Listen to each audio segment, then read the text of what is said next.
Is there anything that screams Halloween more than a haunted house? Of course I had to build one. And for this one I wanted to avoid the typical dilapidated mansion on top of a hill, and as a matter of fact I actually went for the exact opposite. Just a pretty suburban house, something that should not look scary in any way.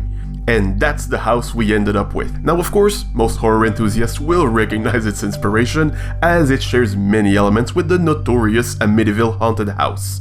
Wasn't my initial plan to recreate that specific house, but when I realized that it checked out so many things off my list, I knew I had to take it as an inspiration.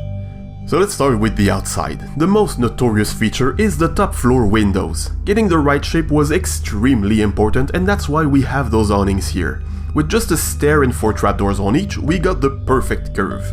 I used cherry wood to help emphasize the feeling of calm and innocence and even maybe cuteness that gets subverted by all the scary stuff happening here. For the rest of the house, I felt like using mostly pale oak would work well for the look that I was going for, with more bits of cherry wood here and there just to keep with the palette, and some black stone for the roof to make it look like asphalt shingles. If we look around, we can see various plants that haven't been taken care of in quite a while.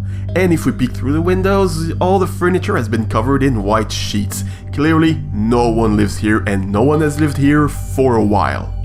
But what makes it a haunted house and not just a vacant house? Well, that would be all the strange occurrences that people have reported seeing around here.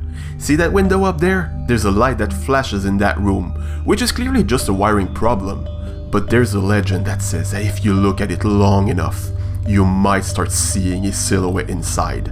But that's just some silly urban legend, you really shouldn't believe it. You look shocked? Did you see something? It's just a silly legend, it's not real. Look, let's go inside, I'll show you. See? It's just an empty house, a bit creepy, but there's nothing wrong here. What the... Okay, that's a bit weird, but there's gotta be an explanation. Someone probably just forgot to unplug the radio. See, let's just head upstairs to see that room. See? It's empty. You wanna go to the creepy attic? There's gonna be a lot of cool stuff up there. Oh, there's no door? That's strange. Whoa, what's happening? Okay, we're leaving. You're right, we're leaving. But of course the house wasn't really haunted, it was all just a trick. Did I get you? Did you think it was real? So obviously it was not a ghost, but it might have been something even worse. Redstone. So we have 3 elements that we need to look at. First, the flashing lights with a creepy silhouette in the window.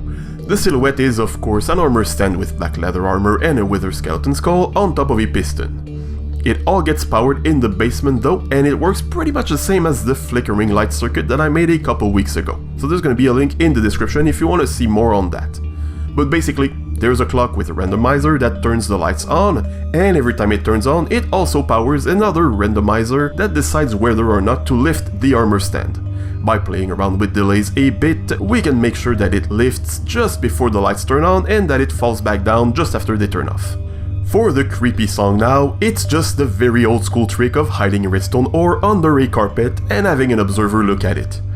The copper bulb is here so that it only starts when we activate the redstone ore and not when it powers down. To increase the creepiness, and not at all because I didn't want to write an entire song, I made it skip a bunch of times before it stops.